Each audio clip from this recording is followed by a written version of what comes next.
الحمد للہ رب العالمین والصلاة والسلام علی اشرف الانبیاء وخاتم النبیین محمد وعلی آلہ واصحابہ اجمعین اما بعد فاعوذ باللہ من الشیطان الرجیم بسم اللہ الرحمن الرحیم۔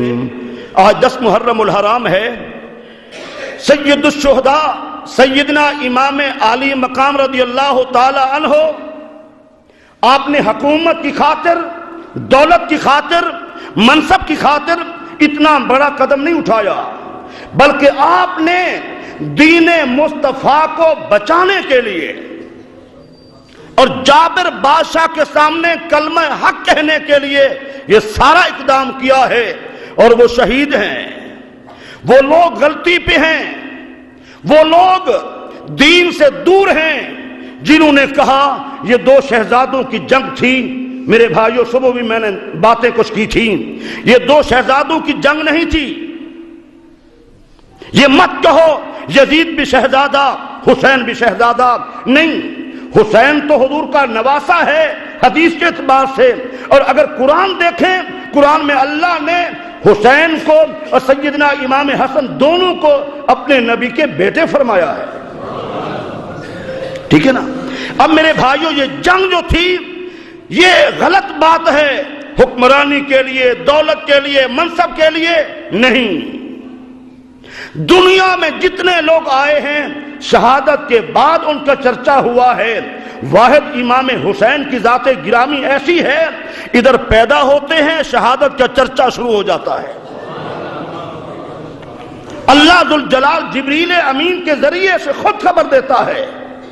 اور پھر میرے بھائیوں، وہ حدیث طیبہ خوبصورت ذرا سنیے ذرا۔ حضرت حذیفہ رضی اللہ تعالی عنہ، یہ حدیث ترمذی شریف میں موجود ہے، اپنی ماں سے کہتے ہیں اجازت ہو تو میں حضور سے دعا کراؤں اپنے لیے، آپ کے لیے بخشش کی۔ بیٹا جاؤ۔ مغرب کی نماز پڑھی، باتیں ہوتی رہیں، نوافل پڑھے گئے، حضور نے نماز عشاء پڑھائی، حضور چل پڑے، یہ پیچھے پیچھے۔ آگے کسی سے باتیں ہوتی رہیں، جب باتیں ختم ہو گئیں حضور نے پیچھے نہیں دیکھا، فرمایا انت حذیفہ ما حاجتک غفر اللہ لک ولامک، تو حذیفہ ہے، اللہ تیری اور تیری ماں کی بخشش فرمائے، کیسے آنا ہوا؟ اب ذرا غور کریں، جو ماں بیٹے کے درمیان کمرے میں بات ہوئی تھی، ایک کمرے 4 دیواری میں بات ہوئی تھی، ابھی انہوں نے اپنی حالت نہیں بتلائی کہ میرا آنا کیسے ہوا۔ ترمذی شریف کی صحیح اور معتبر حدیث، حضور نے پہلے فرما دیا تو حذیفہ ہے، اللہ تیری اور تیری ماں کی بخشش فرمائے، کیسے آنا ہوا؟ اور اس کی حضور اسی نیت سے آیا تھا، اسی ارادے سے آیا تھا۔ فرمایا حذیفہ، جس سے میں باتیں کر رہا تھا یہ اللہ ذوالجلال کی جانب سے فرشتہ آیا تھا، اور جب سے اللہ نے کائنات بنائی ہے یہ پہلے زمین پہ کبھی نہیں آیا، اس نے اللہ سے اجازت لی ہے، مجھے اجازت دے یا اللہ، میں تیرے نبی کے دربار میں سلام پیش کرنا چاہتا ہوں۔ یہ اللہ سے اجازت لے کے آیا ہے۔ میری اس بات پہ غور کرنا، ہر ایک کو درود و سلام کی کہاں اجازت ہے؟ کہیں تو شرک کے فتوے ہیں، کہیں بدعت کے فتوے ہیں، کہیں کفر کے فتوے ہیں، کہیں کچھ ہے کہیں کچھ ہے۔ شاید درود و سلام پڑھنے کے لیے بھی اجازت ملتی ہے، یہ فرشتہ سلام پیش کرنے کے لیے آیا ہے تو اللہ سے اجازت لے کے آیا ہے۔ اللہ کریم نے فرمایا سلام پیش کرنے کے بعد ایک بشارت بھی دے دینا۔ کیا بشارت؟ میرے نبی سے کہہ دینا تمہاری بیٹی سیدہ فاطمہ الزہرا سلام اللہ علیہا تمام جنتی خواتین کی سردار ہیں، وَأَنَّ الْحَسَنَ وَالْحُسَيْنَ سَيِّدَا شَبَابِ أَهْلِ الْجَنَّةِ، اور آپ کے نواسے تمام جنتی جوانوں کے سردار ہیں۔ اللہ اکبر۔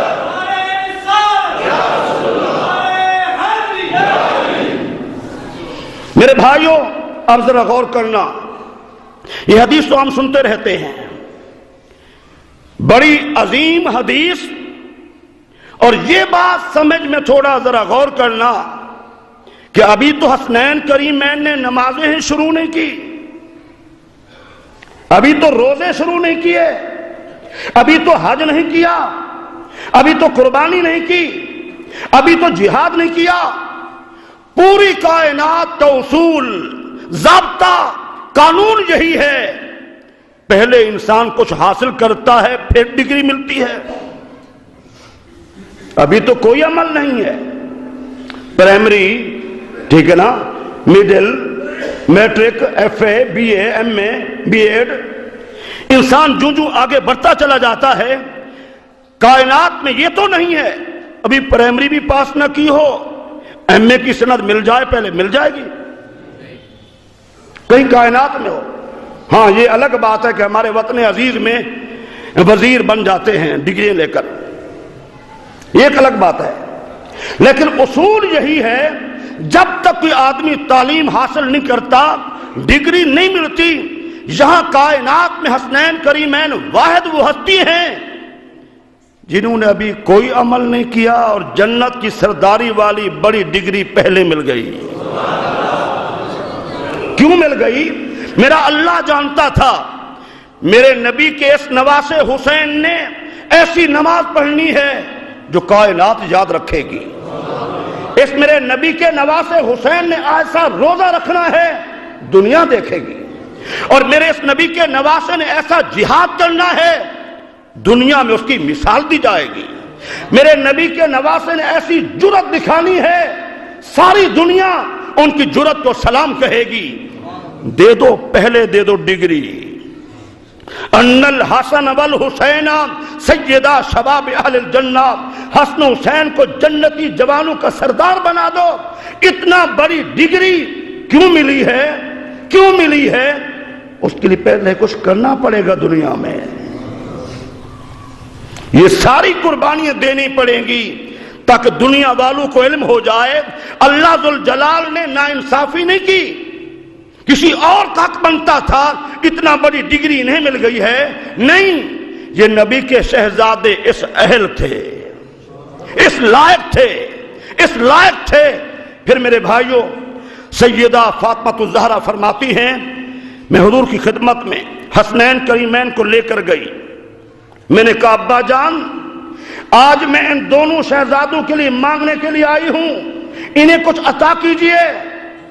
حضور نے شاہ فرمایا اما الحسن فلہ ہیبتی و سددی، فاطمہ میں حسن کو ہیبت بھی دے رہا ہوں، سرداری بھی دے رہا ہوں، میری ہیبت اور میری سرداری جو ہے میں حسن کو دے رہا ہوں۔ ابا جان حسین کے لیے؟ حضور نے فرمایا ہاں، میں اپنے حسین کو فلہ جددی و جراتی، فرمایا حسین کو میں جرت بھی دے رہا ہوں اور سخاوت بھی دے رہا ہوں، یہ حضور نے فرمایا میری جرت حسین کے پاس ہے اور میری جو سخاوت ہے وہ بھی حسین کے پاس ہے۔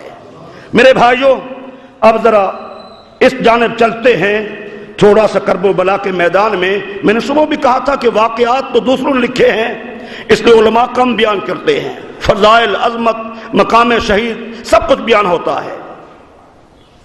یہ سارا کچھ اب ذرا غور کریں، مدینہ منورہ سے چلے، مکہ مکرمہ پہنچے، مدینہ منورہ کا چھوڑنا کوئی آسان ہے؟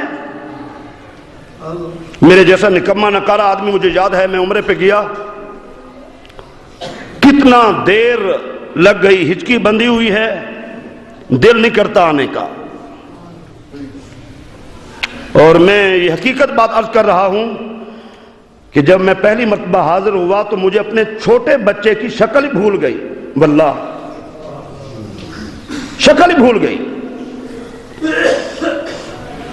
تو جب انسان وہاں سے جدا ہوتا ہے کیا کیفیت ہوتی ہے، اور پھر یہ گھرانہ کس انداز سے جدا ہوا ہوگا۔ پھر مکہ مکرمہ پہنچا، بھی تفصیل تو بہت سارے واقعات اور کئی ماہ گزر جائیں، ہم ادھر نہیں جاتے. مکہ مکرمہ گئے, حج قریب ہے, وہاں سے آپ کوچ کر رہے ہیں. کیوں؟ نہ مدینہ منورہ میں خون ریزی ہو میری وجہ سے, اور نہ مکہ مکرمہ میں میری وجہ سے خون ریزی ہو. یہ امت پر آپ کا عظیم احسان ہے کہ مدینہ منورہ کو بھی خون سے رنگین ہونے سے بچا لیا ہے, اور مکہ مکرمہ کو بھی خون سے رنگین ہونے سے بچا لیا ہے. یہ آپ کی بہت بڑی دانائی تھی. پھر آپ وہاں سے چلے, چلتے چلتے راستے میں نمازیں بھی ادا ہو رہی ہیں, قرآن کی تلاوت بھی ہو رہی ہے, واعظ و نصیحت بھی ہو رہا ہے. کرب و بلا کے میدان میں پہنچ گئے. وہاں پہنچنے کے بعد اب کیا ہوا؟ یزیدی فوج دولت کے نشے میں ہے. آج بھی دنیا کو دولت کا نشہ ہے. حسینی سوچ کے مالک حکمران نہیں ہیں. آج بھی بڑی عجیب سوچ ہے. قوم کا خون چوسا جا رہا ہے. اپنی قوم سے ذرہ برابر بھی انس نہیں ہے. ان کے نہ خون کا احساس ہے, نہ ان کے حالات کا احساس ہے. میرے بھائیوں, وہاں پہنچے, آپ نے ان کو سمجھایا, باتیں کی کہ ہمارا مقصد کیا ہے. جو تمہارے خط آئے تھے کہ ہم تمہاری بیعت کرنا چاہتے ہیں, ہم تو وہ خط تمہارے پڑھ کر تمہاری دعوت پہ حاضر ہوئے ہیں. چلو. پوری قوم اس کے ذہنوں میں فطور آ چکا تھا.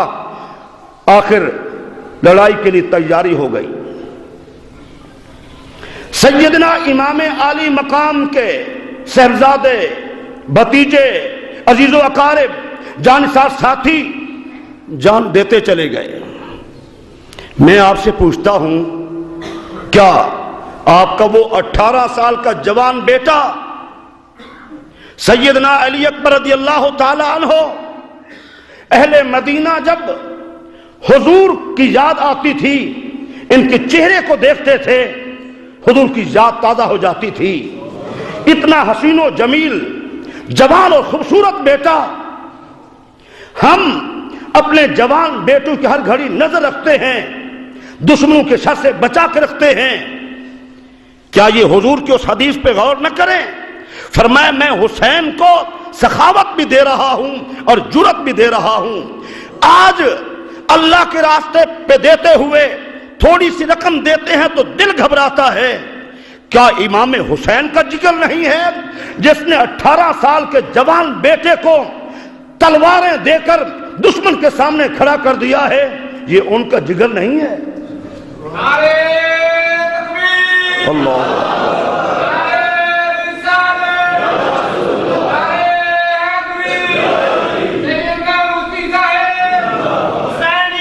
زندہ باد, زندہ باد. میرے بھائیوں, جو آپ نے وہاں پہ جا کے شعر پڑھا ہے اس پر ذرا آپ غور کریں. آپ فرماتے ہیں انا علی ابن حسین ابن علی, لوگوں میں حسین کا بیٹا ہوں اور حسین علی المرتضیٰ کے بیٹے ہیں. نحن اہل البیت و اولا بالنبی, سن لو میں اہل بیت میں سے بھی ہوں اور روئے زمین پر نبی کے زیادہ قریب مجھ سے اور کوئی نہیں ہے. یہ پیغام دے رہے ہیں. اور پھر جو معرکہ ہوا, آخر بالآخر آپ شہید ہو گئے. سیدنا امام حسین اپنے چھوٹے بچے کو لائے, وہ بھی شہید ہو گئے. بالآخر آپ خیمے میں گئے, وہ دستار باندھی جو اللہ کے رسول دستار باندھا کرتے سر پہ, وہ اپنے جسم کی حفاظت کے لیے وہ لباس پہنا جنگی جو سیدنا امیر حمزہ پہنا کرتے تھے. تلوار وہ اٹھائی جو سیدنا علی المرتضیٰ کی سیف ذوالفقار تھی. نیزہ وہ اٹھایا جو آپ کے چچا جعفر کا نیزہ تھا. اور اپنے گھر والوں کو تبلیغ کر رہے ہیں, میرے بعد تم نے رونا نہیں ہے, صبر کرنا ہے, بڑی آزمائش تم پہ آئے گی, ہر آزمائش کا مقابلہ کرنا ہے. قرآن اور حدیث سناتے ہوئے سب کو تسلی دیتے ہوئے ذرا ایک منٹ کے لیے اس جانب تھوڑا متوجہ ہوں کہ جب آپ نے ہر ایک کو روانہ کیا، اسے تھپکی دی، اس کے حوصلے بڑھائے، اس کو دور سکھائے، اس کو گھوڑے پہ سوار کیا، اس کو آگے چھوڑ کر آئے، جب آپ کی باری آئی، میں کہتا ہوں لوگ اپنی اولاد کی خاطر بڑے بڑے معاہدے کر لیتے ہیں، بڑے بڑے منصوبے بنا کے اپنے مالی معاملات کو سامنے رکھ کر منصوبے اور بنا لیتے ہیں، اولاد کی باری ہو اپنی گردنیں جھکا دیتی ہیں۔ میں آپ سے پوچھتا ہوں، کیا امام حسین نے علی اکبر کو پیش کر کے، علی اصغر کو پیش کر کے کیا کہ ان سے معاہدہ کیا ہے؟ نہیں کیا، نہیں کیا معاہدہ۔ دنیا والوں کو بتلانا یہ تھا، یہ ہاتھ نانے کے ہاتھ میں آئے، یہ زبان بار بار میرے نبی کے منہ میں گئی ہے، اور میرے نبی نے اپنی زبان کو بار بار میرے منہ میں ڈالا ہے۔ بھلا حسین ہو، پاک ہاتھ پہ ہاتھ دینے والا اور پاکیزہ خون والا اور روئے زمین پر اعلیٰ منصب والا، یزید کے سامنے جھک نہیں سکتا، جھک نہیں سکتا۔ لوگ تو نہ جانے کیا کچھ بیان کرتے ہیں۔ میں ان ساری باتوں کو چھوڑ کر آخر میں آپ شہید ہو گئے، اور اللہ ذوالجلال کے پیارے رسول کو سیدہ ام سلمہ نے خواب میں دیکھا، حضرت عباس نے خواب میں دیکھا، حضور کرب و بلا کے میدان میں ہیں، بال غبار آلود ہیں، چہرہ مبارک غبار آلود ہے، ہاتھ میں شیشی ہے۔ پوچھا گیا حضور یہ کیا ہے؟ فرمایا آج میرا نواسہ شہید ہو گیا ہے۔ میرے بھائیوں، یہ اگر میں ویسے تفصیلی واقعہ بیان کرتا تو یقیناً قلب پہ اس کا اثر ہوتا۔ شہادت کی موت بڑی عظیم موت ہے۔ ہمارے ملک میں انسان کیا کتے بھی شہید ہو رہے ہیں۔ ہمارے ملک میں جو ہمارے فوجی ہیں ان کے بارے بھی عجیب تصورات ہیں، کہیں بغاوت کے معاملات تو ایسے نہیں بن رہے۔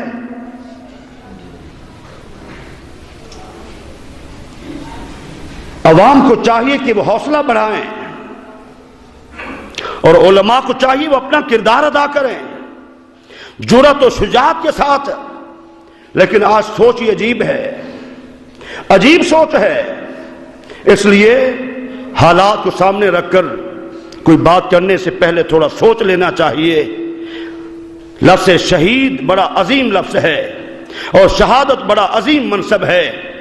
یہ ہر ایک کے لیے نہیں ہے، جو مرے ادھر ادھر سے مرے سب شہید، ایسی بات نہیں ہے۔ شہادت ایک بڑا منصب ہے، شریعت کی روح سے اسے ہم دیکھنا ہے، ہم نے کیا کون شہید ہے کون نہیں ہے۔ اللہ تعالی ہم سب کو صحیح مانے، عقل سلیم عطا فرمائے، آمین ثم آمین۔